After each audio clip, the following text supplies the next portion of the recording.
Hey, welcome back to Casual Fanatic.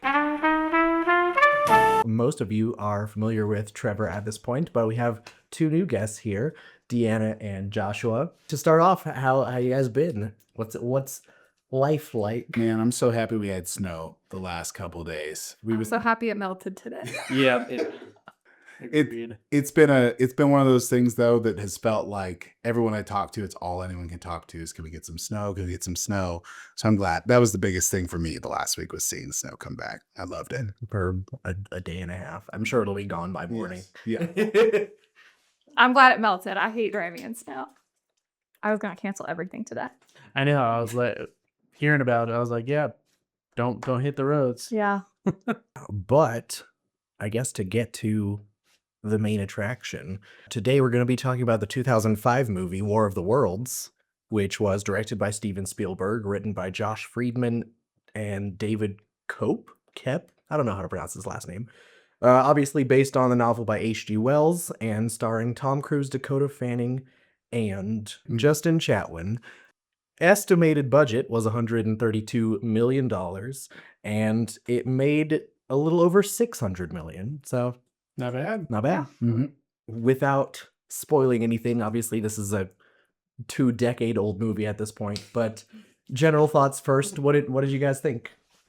I was both sides. I like things and I struggle with certain things. I think the first thing that really struck me was what you just said. Being 2 decades old, the reference to terrorists very early on in the movie really surprised me. Oh yeah. Because you think about, that was very much in the front of our minds or 20 years ago at all times. So Yeah. it was kind of interesting to see this movie that had a very different audience from where we are today. But I liked it for the most part, but I had my issues. I think Steven Spielberg has spoken about that film being very much a reaction to 9/11. Mm. So I think the references are pretty clear. Mhm. What about you guys? I liked it better than I thought I would. I was gonna watch it last night and then I was like, I'm not feeling it. Today, much better. Though the only thing I could think was The Incredibles. It was very reminiscent of like the robot with like the arms. Yeah. And The Incredibles came out in 2004. So Wasn't the one in The Incredibles like a giant ball? yeah, but like But like the one long- of long the arms and yeah, all but that. one of them, like the whole movie, I was like, Okay. Bob's in there. So that kind of ruined it because I truly was just thinking of The Incredibles the whole time. So was this your first time seeing it? Mm-hmm. Interesting. I went in blind. That's fun. Yeah. Well, and I think for previous conversations, this is the first watch for the three of you guys. you This see version of I was seeing it before. you've seen it before. Oh, okay. So for you, But you I have had never seen it. Yeah. oh, for okay, me. okay, Yeah. yeah, because I had seen it before, and I was thinking back on it. I was like, I don't remember seeing it in theaters, so it must have been at home or whatever. But yeah, no, I saw it. I don't know, maybe a year after it came in or something like that, or at least post the years, obviously. But Yeah.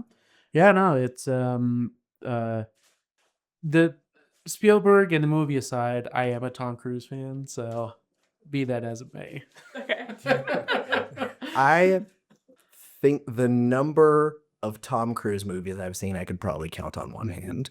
I can't think of another one. I'm sure I've seen them, but I can't think of one. Any of the Mission Impossible ones? Haven't seen a single Mission Impossible. Wild. Okay. Yikes. Okay. He was in Tropic Thunder, and he was real great in that. See, that character was great. Sure. I love that. Well, so Wasn't that's, he a Money Pit?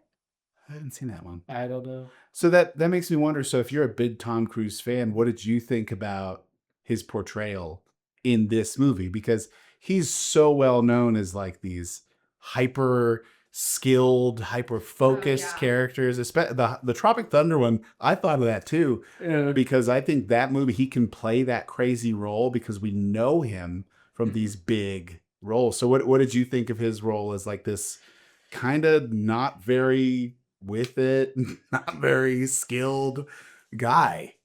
I think so my initial reaction is having rewatched it, but this came out when he was still cranking out like Mission Impossible 2, Mission Impossible 3 sort of kind of stuff. But looking back on it, 20 years later, it's that opening scene Tom Cruise has to run for some reason. And here he is running. It doesn't matter. Yeah. He's not the hero necessarily here, but he's running from something. He's got that trademark run. So I think regardless of him having to be or not having to be like the hero or whatever, like the sense of urgency that he has plays really well for this story, and I think he keeps that up kind of the whole way through, and so I like that, and I think it fit well for this one. I never really liked Tom Cruise either. I was I grew up. I didn't watch the movie in 2005 because I ironically just thought, oh, it's Tom Cruise. Like I was at that age, I was like, who cares? Yeah. I don't want to watch a Tom Cruise movie. But I thought it was really interesting to see, and Spielberg does this a lot. I think he casts against like what people are known for. So it kind of, when you would see the Tom Cruise stuff running, it's like, well, he can't help it. He probably does. So like that's a him thing. Yeah. He's like, Steve, can I run the scene? Right? Can I blow something up, please? Yeah, exactly. I feel like I've never been against Tom Cruise as like an actor. Like obviously he has issues outside of Hollywood, but yeah, I don't know why I never watched any of the Mission Impossible movies. It just they never came up. All right, your next episode. Maybe. But yeah, I also thought I probably haven't seen this at least in 15 something years, if not 20. But yeah, going back to it was good. I think that there were obviously a few things that could have been better, but I'd say overall it was a nice experience. What did you think? I truly was thinking Incredibles the whole time. And then afterwards, when they were in the basement, I was thinking, oh, I wonder if The Quiet Place is based loosely on this. When like they I were, mean, I feel like that's a pretty generic I horror could not situation. watch this movie without thinking of other movies. Thinking of other This was not a standalone for me.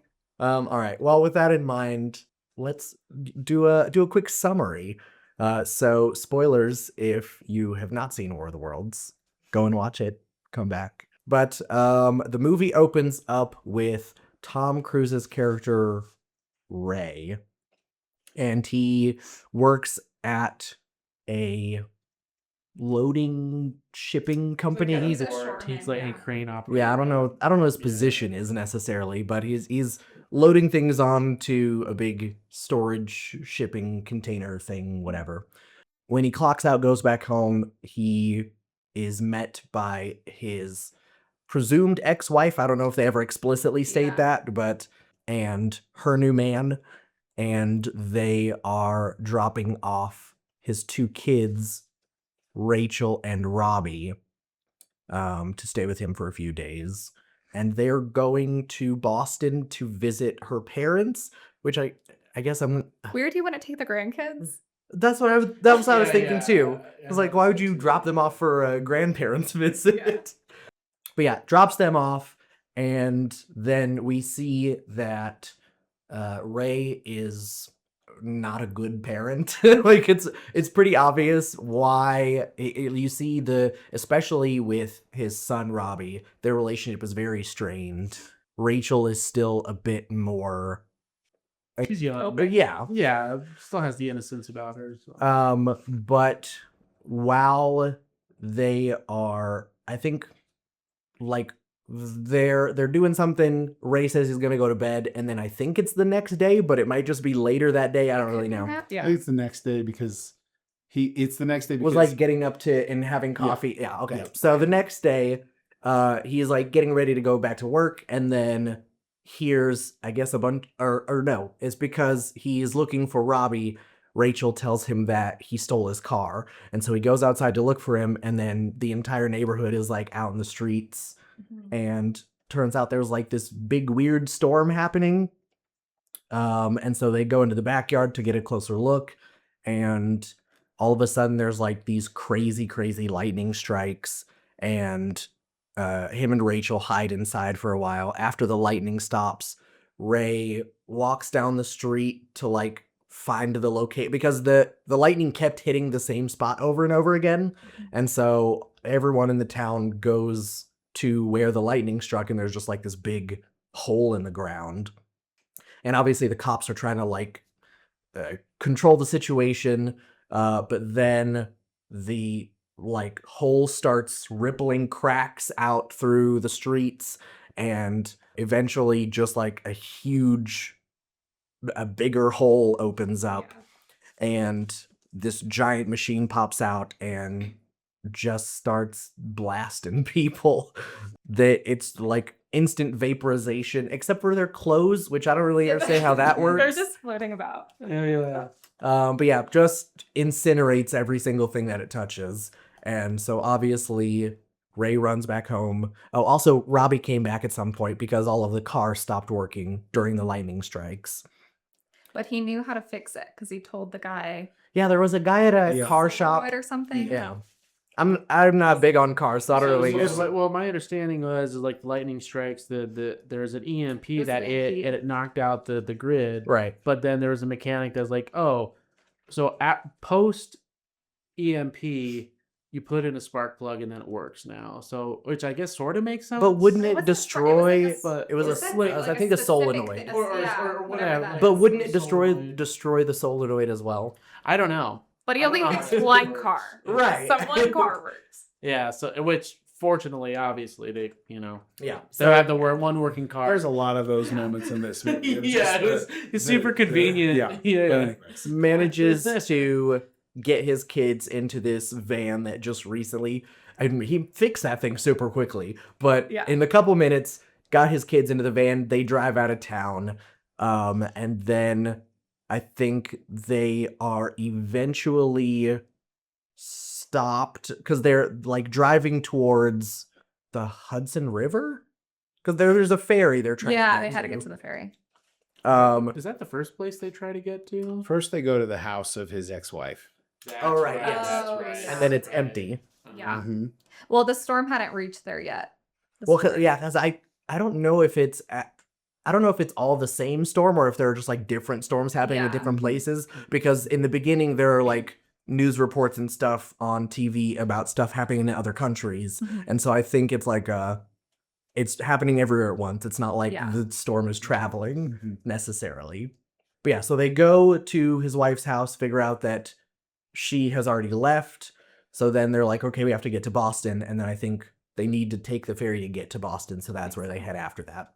But on the way to the ferry, obviously there's crowds of people walking down the streets, and they manage to stop the car, or like they're bashing on the windshield and like someone throws a rock through their window. Mhm. And then they were originally just gonna like floor it and try to get past, but then there was a lady holding a baby, and so they swerved and hit a light pole, and then people just start tearing into this car. Like someone was like pulling the windshield out with their bare Yeah, hands. yes. That was so hard to watch. That was crazy. But then Ray had packed a revolver before they left the house and fired off a couple shots. Everyone calms down for a second because someone had like grabbed Robbie and was, I don't know if they were beating him up on purpose or he just got like trampled because he got thrown to the ground or something. But other people were trying to get in the car.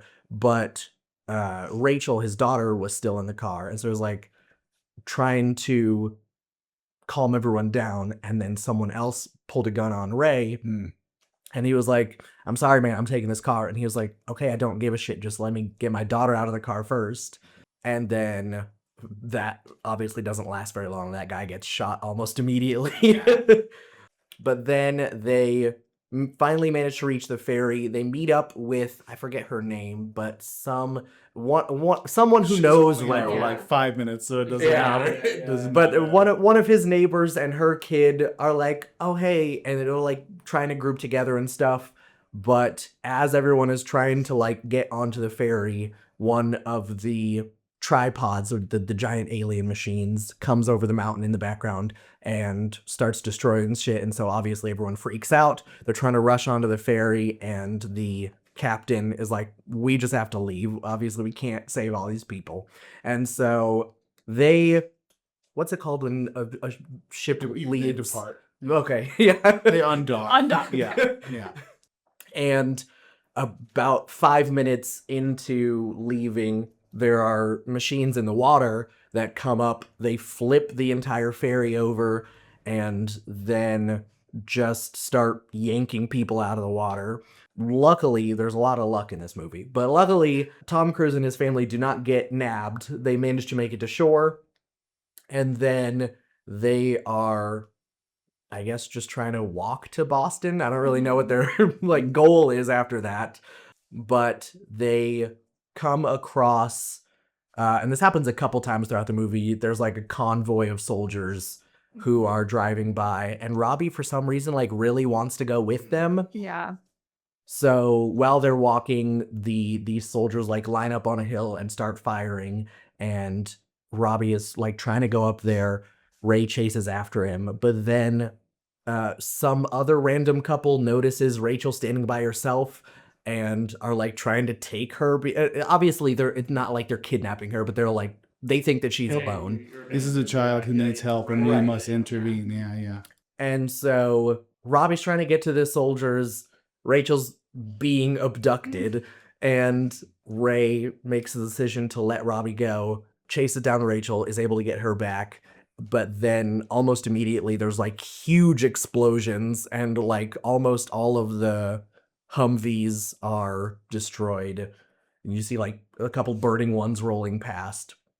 So everyone's running away, and then some dude like shouts to them from his cellar door. And so they run over and get into this guy's basement. And at first he's like, hey, I've got plenty of food. You're welcome to stay here for a while, whatever. But then it becomes pretty clear pretty quickly that he intends to attack the aliens as if that would be effective in any way. And so he and Ray are arguing over that because obviously like that's not safe for Rachel, but they are soon in a situation where one of the alien machine, the tripods have like mechanical tentacles, and one of the tentacles gets down into the basement and is like looking around for them. And there's a whole sequence with like everyone sneaking around. And at one point, I think you said his name earlier was Harlan. Harlan is gonna try and like axe the tentacle, but Ray like begs him to not do that and manages to convince him. I think they end up hiding behind a mirror at one point. Oh yeah. Then the tentacle leaves, and there's like an even bigger argument. And while they're arguing again, then the actual aliens come down, like not part of the ship, and Harlan wants to shoot them with his shotgun. I think there's like 3 or 4 of them. But then there's like a quiet wrestle between Harlan and Ray over the shotgun. They do manage to get through that situation as well. The aliens leave. But then I think this is also like the following morning, they discover like all of these weird growths, Like roots or veins or something, yeah. It looks like some sort of like red fungus is growing on everything. And Harlan through the window sees the aliens like puncture a guy and suck all of his blood out. And so he starts freaking out, and he wants to dig a tunnel all the way to the city. And while he's panicking, he's like obviously making a bunch of noise, which isn't safe because that could attract the aliens again. So then Ray ends up killing him. And then what happens after that? There's some. So then they It's go. while he was doing that, but then Rachel is like outside. Right. Yeah, she's And left. yeah. So that's after they go to. So they go to sleep then, and then the thing comes back in, and then she Right. runs. Oh, right. Yeah, because the tentacle comes back, catches Rachel, and then Ray does axe it. Mhm. And then while he's like chopping this thing in half, Rachel runs upstairs. And then after it leaves, Ray also goes upstairs, but then can't find Rachel. I don't know where the hell she went, Mhm. but ends up going outside, and like the entire field is just covered with these red weeds. And he goes outside and is still looking for Rachel. And then eventually she gets discovered by one of the tripods. And so in order to like distract them, he I don't know where he found this. I don't remember, but he finds like a bandolier of grenades, throws a grenade at it. It's mentioned earlier in the film that all the tripods have invisible shields around them, so it doesn't affect it, but it does like draw its attention. But it does end up grabbing both of them. And then we discover that the tripods have these like cages where they're just like keeping people. And then every once in a while they'll go and grab someone and presumably suck all their blood out as well. And so Ray gets grabbed at one point, and luckily, even though like 5 seconds earlier they just like let some other guy get sucked up, when Ray is about to get sucked up, some other guy grabs him, and then everyone in the cage manages to yank him out. But while he was up in there, he activate what I don't know. It was like You pull the pin. Yeah. Right. But But the pin. arms threw he it arms in. the grenades. Yeah. like it sucked the grenade up, which was also very much like The Incredibles. Ridiculous. Yeah, man. You're drawing these perfect parallels. I can't not see. crazy. Yeah. And so obviously the grenades go off, blow up the tripod. The cage gets disconnected and like falls into a tree, which still feels like probably not the best way to survive. Yeah. Sure. But they manage to get out, and then they find their way. It like big time skip after they escape that tripod, because they just like make it to Boston. And then Ray notices that one of the statues, all of the root vine thingies are like gray and withered and dusty.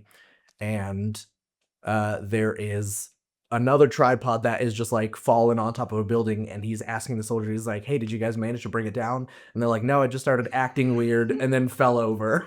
And so then they're walking along, another tripod shows up, and the military is trying to usher everyone through this tunnel, but then Ray notices that there are a bunch of birds landing on the tripod, and he's like, hey, the shield is gone. So then the military starts shooting at it and managed to bring that one down as well. After that one gets taken down, I think the hatch just opens on its own. And then like one of the aliens is trying to crawl out but ends up dying. And then they make it to the grandparents' house where his wife is there, the grandparents are there, and then Robbie survived as well. Yeah. And then we have a beautiful closing narration by Morgan Freeman They where love their dad again. where he describes that the aliens just got sick. Like they With all the germs in our world that Right. we've already adapted to, they just and Morgan Freeman also does some narration at the beginning of the film as well. So he starts and ends it. But yeah, they're just pathogens, viruses, all sorts of things that we aren't affected by, but obviously a brand new creature coming to our planet would just have all of that shit happening at once. yeah. And so that's what ended up killing him. And then that's the end. It's funny, that summary points out so many like of the issues I had with the movie. That there's so many little, and we can talk about whatever you want to talk about, good stuff, bad stuff, but there's so many little plot things that we were talking about earlier. It's just luck, or it's just this weird coincidence. And I mean, the aliens themselves seem to have like 4 different ways that they're killing. So first it's just this laser that just wipes them out. Right, that's a good point. And the second one is like they puncture them and suck them up. Mhm. And then the third time it's like they need 2 different things to suck it up. And then the fourth time it's like it's getting weaker. But it also makes sense. It's like just keep using the lasers. Just That was very keep effective. blazing through them. Well, I guess we'll come back to this in a second when we're doing our more detailed review. But that is a good point. But first, we'll take a quick break, and then we'll come back and discuss more specific thoughts.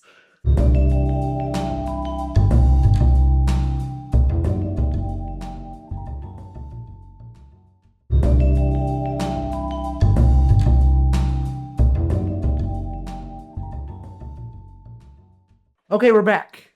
So, where do you guys want to start? I have some notes here.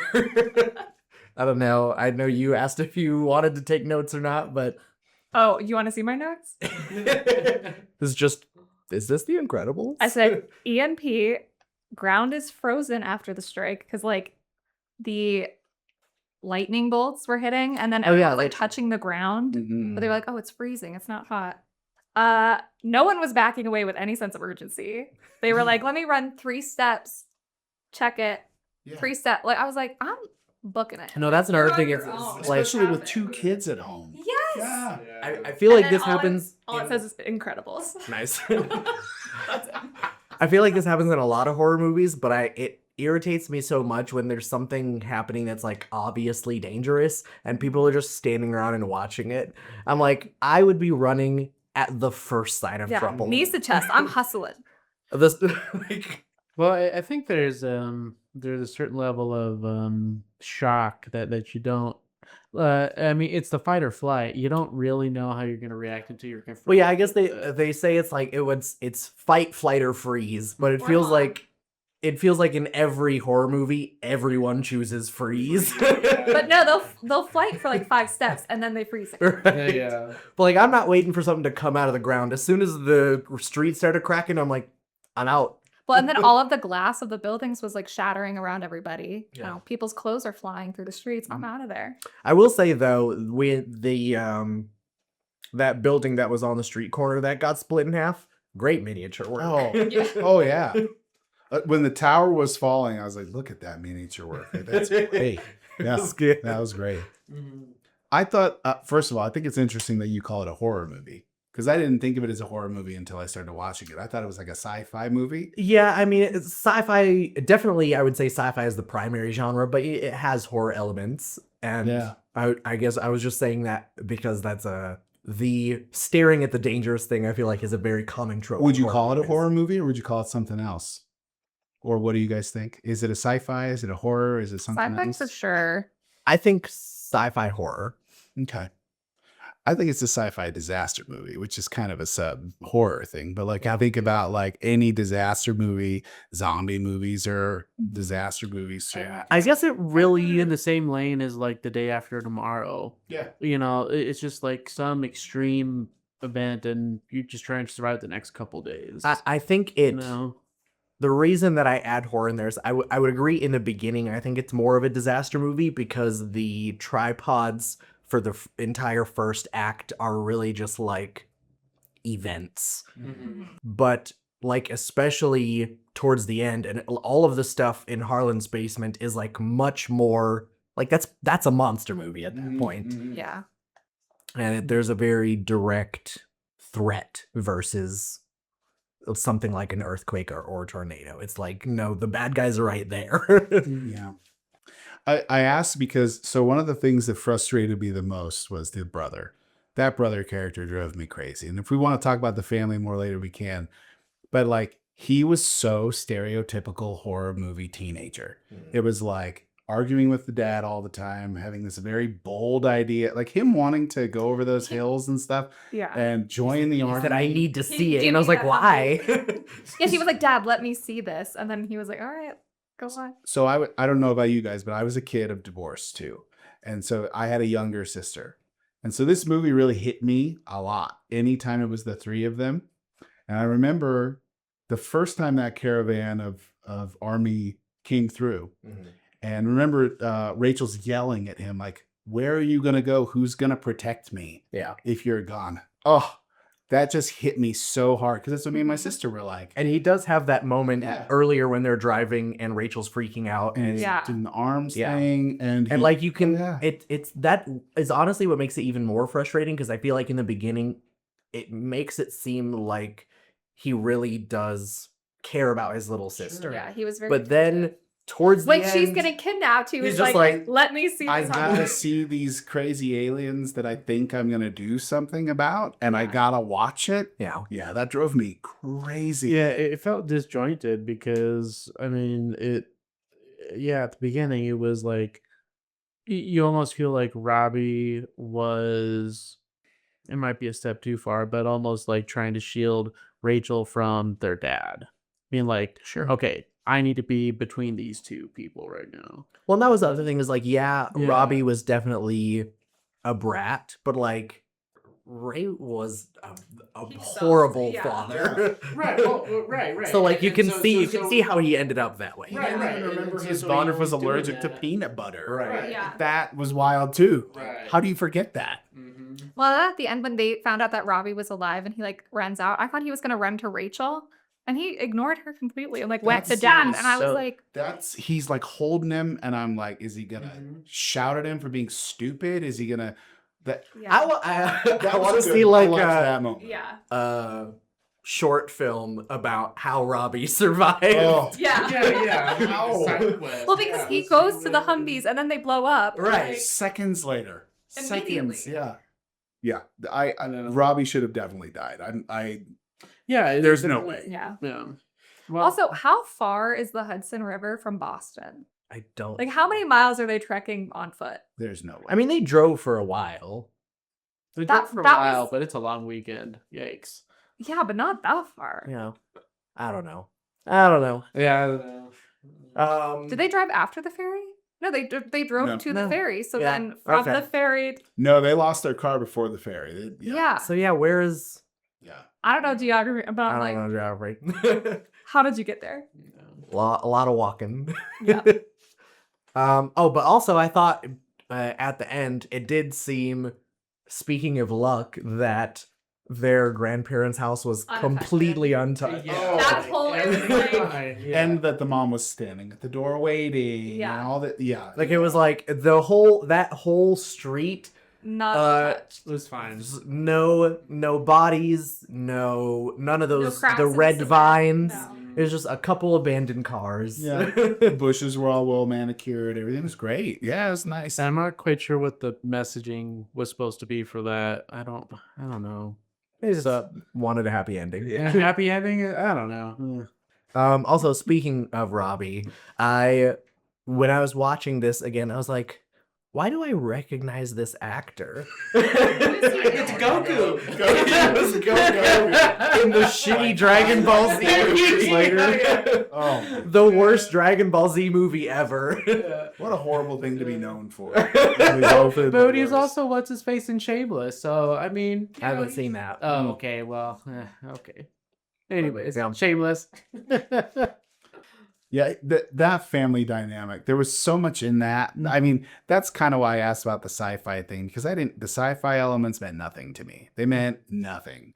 Like we get minimal information the whole movie about anything science fiction related. It's a family movie. It was all about the three of them. That's all it was. I think that makes the tone of the film better. I feel like if they had stopped to like explain a bunch of stuff, or like the fact that was another note that I had, is they were very specific about what parts of combat that we saw, and like it wasn't until the very end when they're in Boston when you actually see a soldier shooting one of the tripods. Aside from that, it's like you either see the tripods doing shit or you see like the military just vaguely shooting into the distance. And I feel like that was very effective to keep it based on one perspective. And it's like we didn't see anything that Ray didn't see. Which is great. Which was great. A lore dump of all this sci-fi stuff would have not worked in this movie at all. It would have made it much worse. Well, and I think that's why it was feels adjacent to, like a monster movie or whatever. Like in this case, we do see the monsters, the tripods, but it's like it's the impending danger that is always present throughout the movie. And so it's it's like those iconic scenes where the first tripod we see, but also when they're boarding the ferry and you see it come over the hill, you're like, oh yeah, this is the danger we're running from here. And keeping the suspense throughout, I think was I don't think they ever lost that, so that was fun. They never got to go to sleep. Right. They never got to sleep. Mm-hmm. Yeah, because it was always present at all Right. times. Yeah. And then so with that heightened sense of, just everything. Which To I guess 11, talking you back know. to this being very much based on the national feeling of fear that everyone had after 9/11 is like it was always present, where you just like you never know when some unexpected unknown attack is going to happen. And I think that came across very effectively in this movie. I may have missed it, but did we know why all of a sudden they were attacking? No, That wasn't explained. during Like what they were looking the for? intro narration, Morgan Freeman said something about they've been keeping a watch on us and just like planning their attack. But that was Okay. it. The whole movie, I was like, where did this come And you from? do see when after the plane crash, which we didn't even mention, but Ray is talking to that news crew, and you see the footage of like when the lightning strikes, that's also shooting aliens in its ground. Great job on that news crew, by the way. Yeah. Dissecting videotape to buy that. That's crazy. Yeah. That's crazy. And I thought it was I remember the first time I watched it, I thought it was a fun twist of the alien narrative where instead of, well, of course they come to Earth, but the tripods were already here. Right. And I thought that was They a had, fun like, buried twist up- to it. Right. Yeah. So like the machines were there, the pilots were not there yet. And then the pilots, boom, they beam down in and, start. Which talking. how do you bury a machine like that? Like unless it was like There's no land survey before starting the during series. like dinosaur times. Like I guess I don't. Also, how do you not see that with all of the technology that we have to see things underground? Unless they're like way deep. But I don't know, man. Some of that is just. I guess, like you were saying, to a degree, I think it's helpful that they didn't try to explain it too much. Yeah, don't think too hard. Yeah. It's happening. Just roll with it. Right. Yeah. What did we think of Ray? Can we just talk about Ray? Like He's a deadbeat dad, and it's kind of unfortunate that it took an alien invasion for him to step up to the plate a little bit. Well, and even that Disappointing. the scene early on when Robbie's like, the only reason you want to go to Boston is so you can dump us on Mom, and then all you have to care about is yourself again. Which I think when that line was delivered, I think that was true. And then, but then again, yeah, like it takes this crazy chaos for him to change his tune. Yeah. And I'm like, is that redeeming? I don't know. I mean, I'm like, it's kind of too little too late from my perspective, but I'm like, I get it, I also feel like I can never tell how much acting is necessary for Tom Cruise to be an asshole. Like, I feel like some of that is just him. He has to run and he has to be a dick. even after he's lost Robbie, like Robbie's gone and they're downstairs. I remember the scene again. It's another My Family thing when she's like, "Will you sing me a lullaby?" He knew none of them. Like, But it's not that he knew none of them. It's that he said to her, "I don't know any of those." Yeah. Like, and then he suddenly starts singing "Little Deuce Coupe," a Beach Boys song, which, again, just seen that right away. Like, where's your fatherly instinct? Yeah. So I almost wonder. Mhm. I almost wonder, like, when he was married to his ex-wife, was he happy that he was a dad? Was he like the kind of dad that's like, I really never wanted kids, and I don't know how I got stuck in this situation. I don't know, because he's driving this hot car. I mean, and- also Robbie is significantly older than Yeah. Rachel, Yeah. so like obviously, They were there for a while. They were Right. together for a while. Yes, yeah. But I agree. I don't know if he can redeem himself that far in. Obviously he did what he had to do when he killed Harlan. That was crazy. I was like, yes. First moment where he's done something that seemed right. Mhm. But just the you don't know her allergens. Another moment that stood out to me when he's holding Robbie down and he's saying like, I know you're gonna hate me, but I love you and I'm not letting you go. And then he lets him go anyways. Yeah, he's like, Yeah. I understand he had to save Rachel, but still, at some point, come on, guy. I don't understand. But yeah. I guess to your point is like, yes, he helped them survive, but like being a good dad is a lot more than making sure your kids don't die. Yeah. Right. Well, and it felt like, talking about it from from these perspectives. Yeah, he feels like he felt more like the deadbeat brother, like the uncle, like the brother to the mother, and like, okay, you're gonna go spend time with Uncle Tom Cruise for the weekend, Yeah. and he has to get that's what it felt more like as opposed to the father, because a father would, regardless of wanting to be a dad or not, you would still you would still know enough about your kids to engage with them in that way, I think. Yeah. You know, hopefully, but yeah, I mean, yeah, looking back on it now, I'm like, well, yeah, I felt more like an uncle. Yeah. Uncle I guess drop off. I also Well, yeah, I like wonder. Robbie called You know him- what I'm saying? Yeah. And like Robbie called him by his name. Yeah, and he's Sleepy. oh, I think that's I'm what I was texting, thinking like, call of. me dad. And he was Yeah, like, he's like, why The, not? he called him or dad. Mr. Fick. very- Mr. Fick, Yeah. Very last Yeah. scene he called him dad. Yeah. He called him, the other time he did call him dad was before they lost the van. Oh, to wake him When- up. Yeah. Yeah. Wait, because Robbie was driving for a while, and then obviously people start swarming the car, and he was like, Ray, and then he finally says dad, and that's what wakes him up. Mhm. So it's stuff like that that kind of makes me wonder what he was like before this movie took place. I mean, the optimist in me hopes that it wasn't just a total shit show, but it looks like just a total shit Yeah. show. Like even the moment when he takes him out back and he's like, "We're gonna play catch." Like we know this routine. This is part of our thing is catch. Mhm. So it's strained, but there's Well, and then stuff he like there. they start arguing, and he starts lobbing those Yeah. balls at him. Oh yeah. But then Robbie was like, all right. Yeah, he Throw knows, it, and then knows he him hits well it. enough Yeah. to know it'll go through and hit that window still. Mhm. So there's connection there. I just don't Yeah.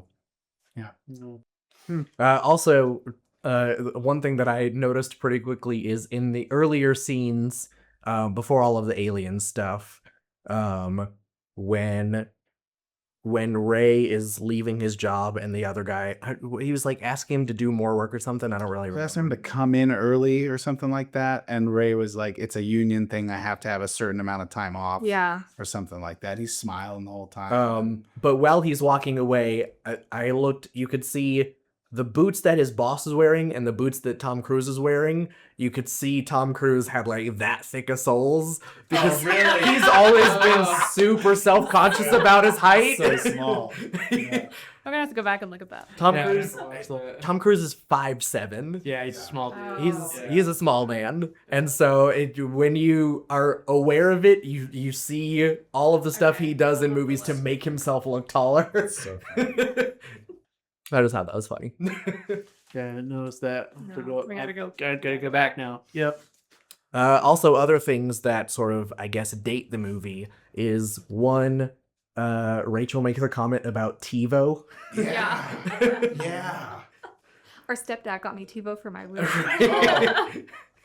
Or the use of the handheld cameras too. Yeah. Like it was Or his the- Nokia. yes, to not see people with their phones was a little jarring at first, Yeah. just because we're so used to it. And if that was made today, it would have been the phone. Yeah, everyone. Oh, for sure. And then everyone on the news calling it the Ukraine. Yes. Also, Interesting. outdated terminology there. Or people watching news on multiple channels, like they were flipping through like all these Yeah. channels and stuff. That was another thing to me is like people don't watch news like that today anymore. So I thought that was interesting. It's interesting. Yeah. I'm always it goes back to like the when you watch movies that are supposed to be dated at a certain time, and I'm like the kind of attention to detail of like, okay, what the cars look like in the 80s or the 90s or That could have had like the whatever. wood panel van. Yeah, exactly. And I know that in 2005 it was meant to be in 2005. I Yeah. got that, but 20 years later, I'm like, oh yeah, no, we didn't have the smartphone until what 2007, 2008, something like that, and all that kind of stuff. So it is interesting. But yeah, cable, TiVo. I've never used TiVo. Have you guys used TiVo? Oh, I had a DVR, but it wasn't a Okay. TiVo brand DVR.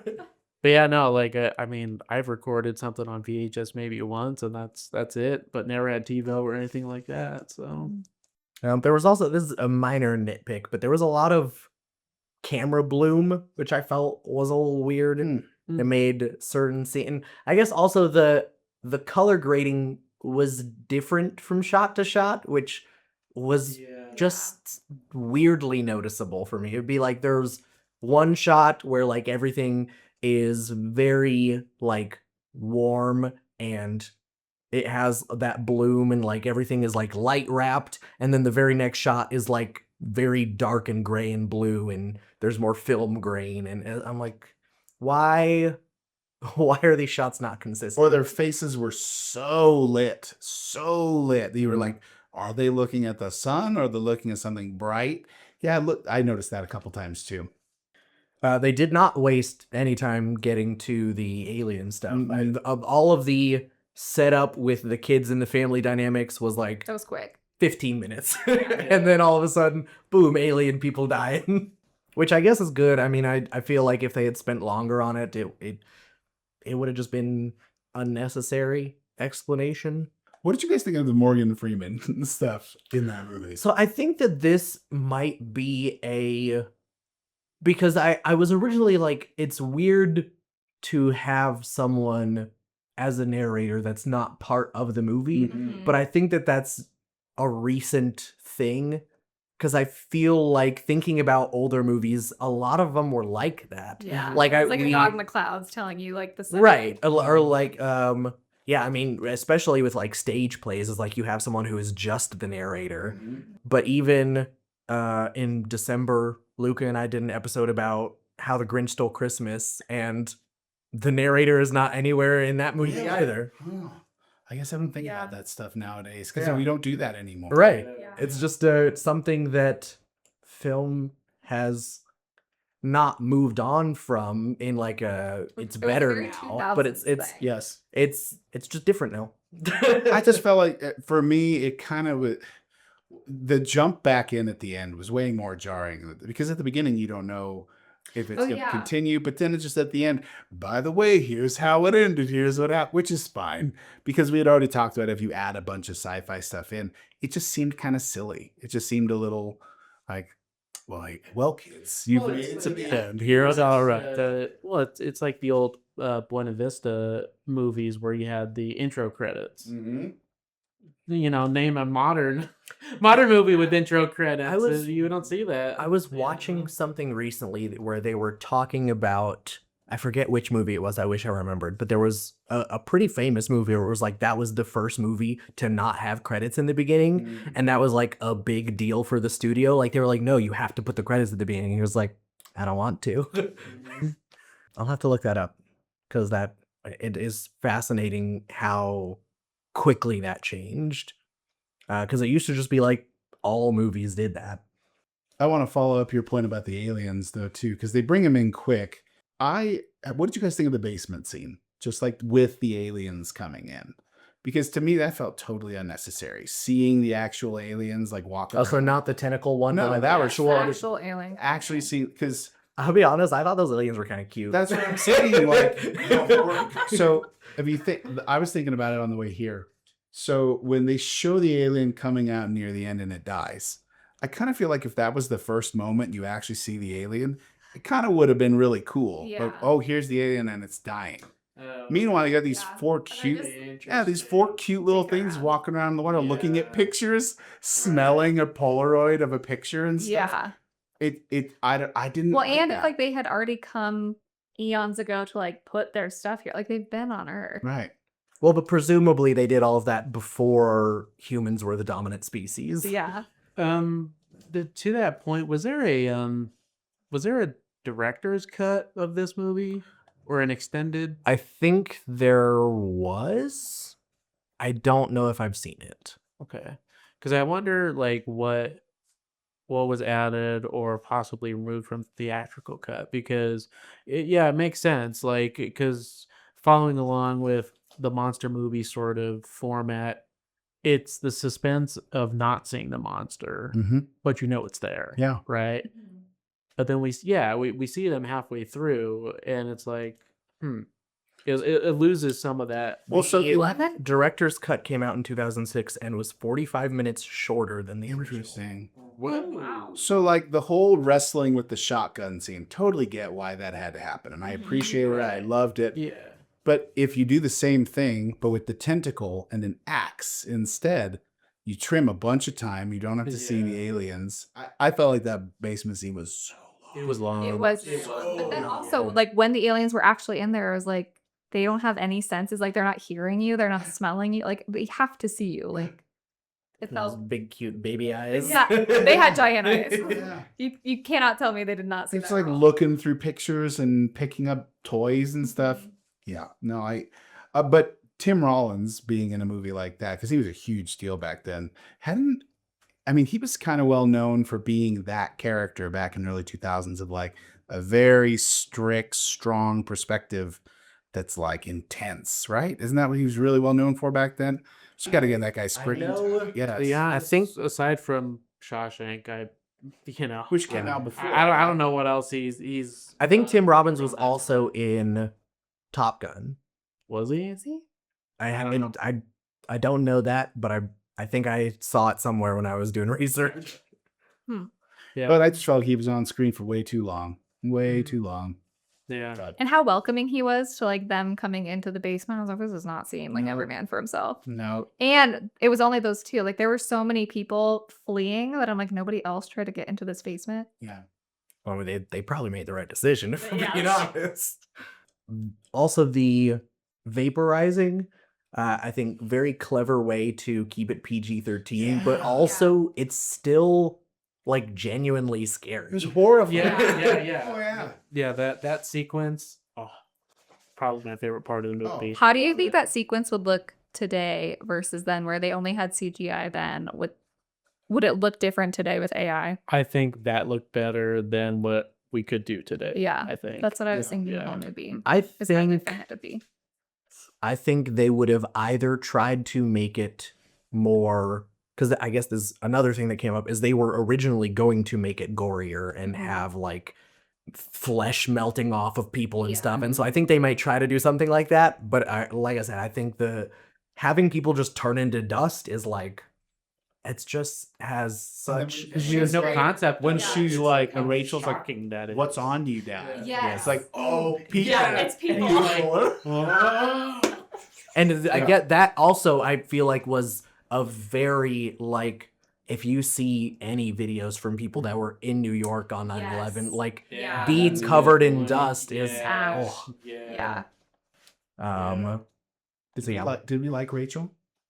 There were a few moments where I was like, stop screaming, but overall I think I really like Dakota Fanning's performance in this movie.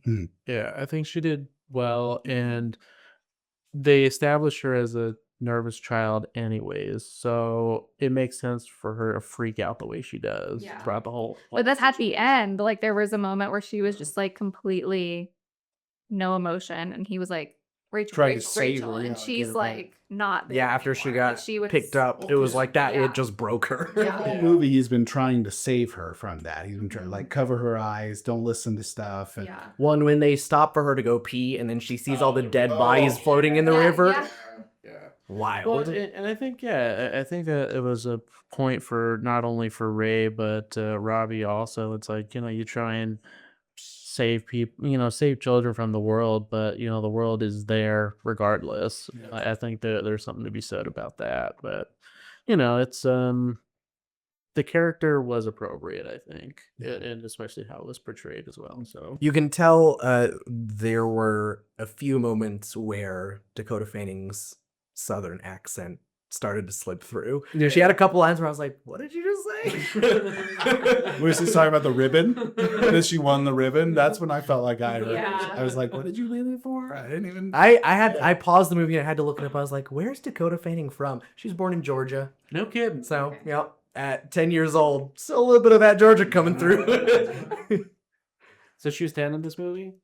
The character was 10. The character was 10. Yes, So she's But she she was also 10. Yeah. She was also Okay. 10. Yeah. Easily the most likable character in the whole movie. There's so many other characters. He's just like, can't stand Ray at times, can't stand Robbie at times. Harlan is a disaster. Yeah. She was great. Speaking back to your point about them just getting super lucky, what really got to me the most was when they did still have the car, how they were just able to conveniently drive everywhere. All of these cars Like, that yeah, were like, in they're the road were on the like, highway, conveniently all of the spaced. cars shut down, and there's still a perfect lane for them to just drive full speed down to the highway. And then after the plane crash, it's like the entire neighborhood is wrecked, and they're like, "Yep, we'll just drive through this plane crash, no problem." Right. Yeah. Well, so it's funny because that they find the crowd as soon as Robbie starts taking over, Mm. right? Mhm. Because the Ray is able to dodge it the whole time. So I was thinking the whole time, Ray has to like know stuff. He's gotta know, he's gotta be very intelligent. Robbie says at one point, like, Dad, why are you trying to be so wise? And I think he's got some like weird wisdom to him. I think it's more just like he is very distrusting of other people. And that's what, like, there was even that scene where it was like, why are we taking this road instead of the highway? Sure. And Ray's like, we don't want people knowing that we have a car. Well, I would count, but there are a lot of movies also where, so like you pointed out earlier, when he's touching the ground, he feels that it's cold. And like when they're down in the basement and the plane's about to crash, they're like, are the alien, is it them again? He's like, no, this is something different. Yeah. He seems to have knowledge about stuff. He noticed the birds getting on the alien. He's perceptive. He's got Yeah. some kind of like really interesting understanding that clearly he's not putting into being a dad. But I don't know. I kept thinking like, this is it's a Spielberg, like very elemental movie. Like that, remember that train going through that was on fire? Mhm. All this crazy elemental Another stuff. thing, there's no Yeah. explanation for that. He notices when the lightning's hitting, he's like, yeah, there's no thunder. So he's very Yeah. clearly aware of all this crazy stuff. It's really I interesting. wonder if that's, I mean, of course, it's never touched on, but I wonder if that's a trauma response from his own background, because I don't know the clinical terms for it, but I've heard that people that have been raised in very tense situations, that they're hyper aware of Mhm. their surroundings, and always kind of waiting for moods to shift or energies to change or whatever. And I wonder if that's true for his character as well. And if that's the case, it answers our question about why Robbie had to go see, because he picked it up from his dad. He had to like go watch the aliens. He had to go follow the armies because it's his own. He's following dad's footsteps, doesn't even realize it. So I like that as a theory. That makes sense. Yeah, yeah. Well, so if that were the case, then that has the potential to override his protective instincts of his sister, which is kind of a bummer. But but I guess it makes sense then in that case. So Yeah. Because to him, again, he's looking over, he sees his sister with two adults, right? I know that the dad, Yeah. to go to your point, if he's distrusting of people, if Ray doesn't trust, like if he knows Right. they're about to abduct my daughter, but Robbie's like, she's with two adults, she's fine. He doesn't feel that panic. So it kind of goes to your point a little bit more. Yeah. Well, and but that's also a common theme throughout the movie is not only the danger of the aliens, but the danger of other people. We see it with Harlan and all that, but the crowds, right? The chaos, Yeah. and that's yikes. There were very few kids though. There was Rachel. That but, like, that's true. neighbor's kid. We and, don't like, see a lot. no other Yeah. child. I feel like they're in the crowd shots. Every once in a while, there would be like someone holding a child, Yeah. but there weren't a whole lot of like Middle can walk on their own children. Yeah. It was always a baby. Yeah. I wonder if the military knew about the people cages, because the scene at the end when they like are finally able to shoot the missiles at the tripod and bring it down, the whole time I was just like, but what about the people? Yeah. It's like is another you mentioned it, like the aliens were such an issue for me in their design.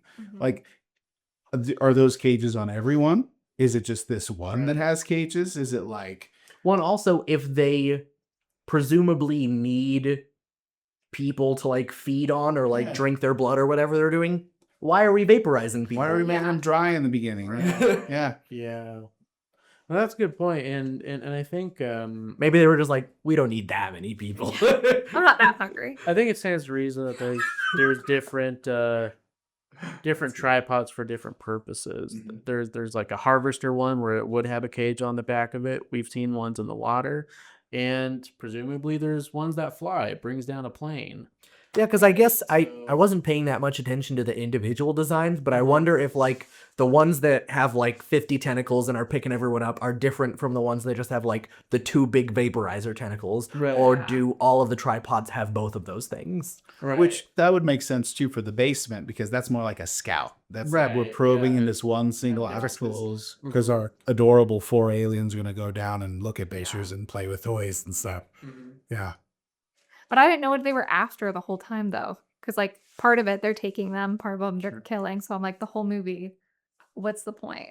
When I think the mystery is part of the fear of it. Yeah, And especially to again tie this back to 9/11 is like we just don't always like looking back on it we can be like obviously people would attack the United States, but like I'm sure at the time Yeah. a lot of people did not understand what just happened. And so Right. like why would someone do this? And I think having those unanswered questions is part of what makes it so scary. yeah.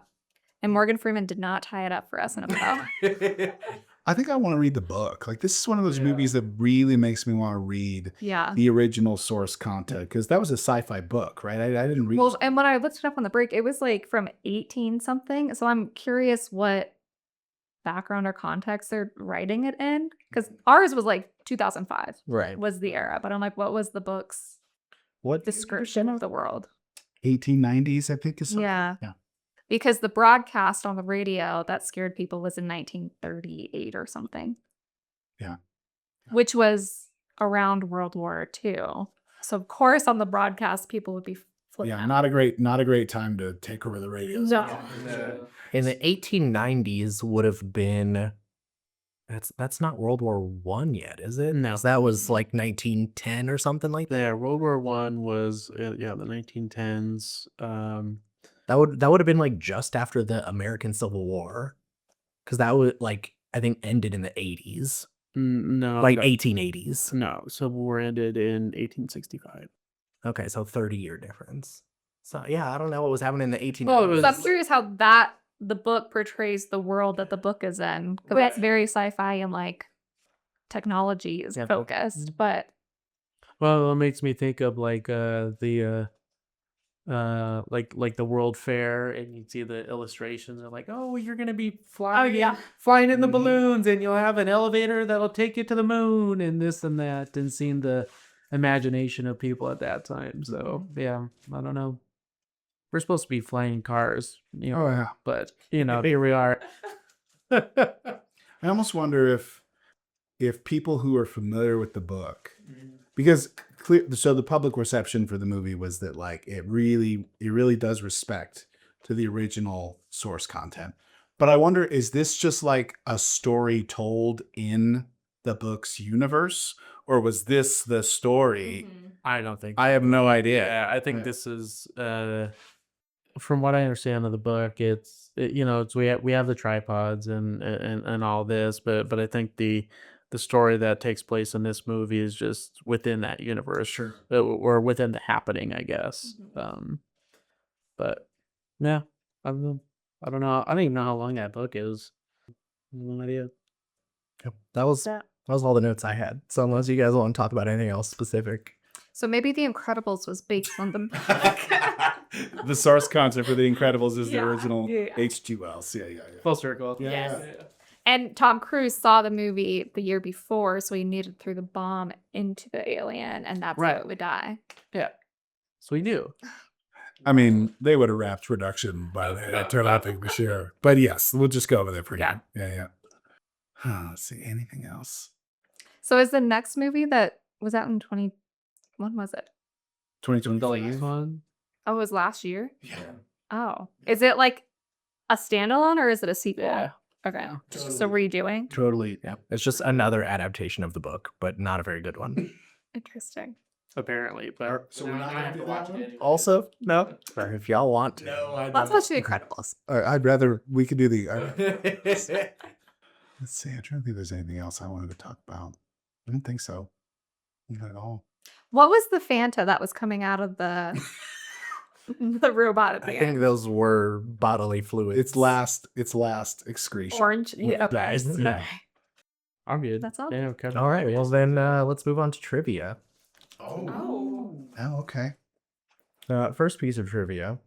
When the aliens are investigating the junk in the basement, the scene that you did not like, one of them plays with a bicycle wheel, which is a reference to the original book in which the main character observes that although they have all of this advanced technology, the aliens never use any wheels, and wonders if the alien life form had skipped the invention of the wheel on their home planet. Interesting. That's why all of their, it's like tentacles, legs, Yeah. they have no wheels in their technology. Because we use wheels for everything Yeah. that we for Wait, transport. so are these not trivia questions for us? You're just telling us for our next trivia Not true. night at the bar? Not questions. Okay. I'm just telling you trivia about the If movie. this doesn't Just- come just up on little Thursday, tidbits. I'm gonna be Yeah, pissed. Yeah, if we get War of the Worlds questions, you guys will be prepared. Okay. Oh yeah. The crew started filming only 7 months prior to the movie's release. So they had So seen they had seen The Incredibles. Incredibles. In order to finish over 500 CGI effects, Steven Spielberg did all of the big action scenes in the earlier stages of shooting. The whole movie is action scene. What are you talking about? Well, like, you don't need CGI for him Throwing the arguing with a baseball. guy in a basement. Throwing, Yeah. playing catch in the Right. backyard. They need a ton of CGI. According to an interview with Miranda Otto, she originally turned down the part offered by Steven Spielberg as she was newly pregnant. However, Spielberg character really was wanted her to pregnant. play the part, and so changed the script to incorporate her pregnancy into the role. So was really pregnant in the movie. Interesting. Steven Spielberg said after the shooting that he would never make a film with Tom Cruise again. Reasons given for this were Cruise's behavior on set related to his involvement with the Church of Scientology. Cruise was rumored to have tried to convert Spielberg, and especially his erratic performance on the Oprah Winfrey Show in May of 2005, which Spielberg felt was hurting the movie.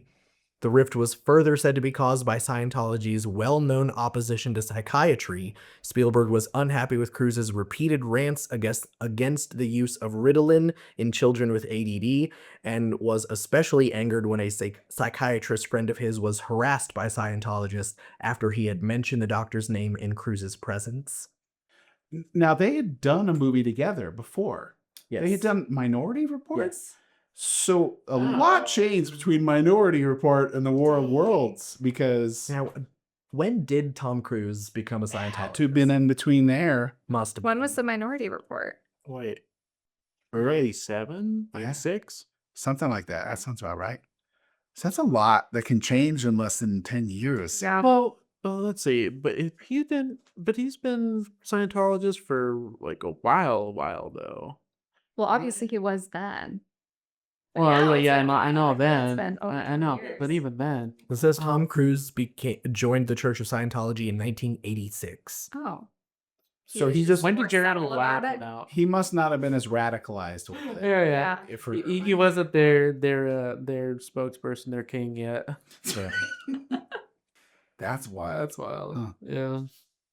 Gene Barry and Anne Robinson, who played the grandparents, appeared in the 1953 War of the Worlds film as doctors Clayton Forrester and Oh. Sylvia Van Buren. Oh. Neat.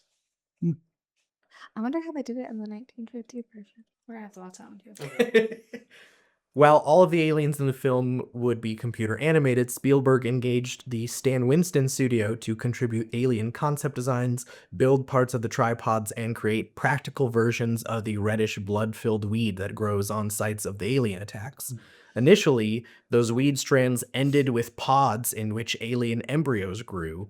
As the film was originally scripted, during their time in the basement, Ray was going to awaken to Rachel's screams and stomp on a pod near her, out of which would emerge a baby alien still alive and moving. Ray kills the alien and Rachel runs outside, and then you see this field covered in red weed with pods everywhere. Ray starts smashing all the pods, and that's when the tripod comes and grabs him.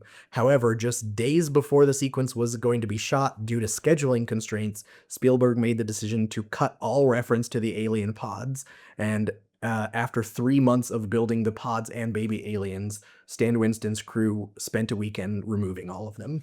Which is interesting because the one thing I thought about when she wakes up and the tentacles in her face, I was like, why is it back?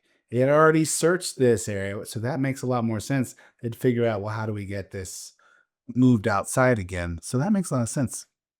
Reminds me of Invasion of the Body Snatchers, the 1973 version with Donald Sutherland, because they have the pods, the spores that grow or whatever, and so yeah.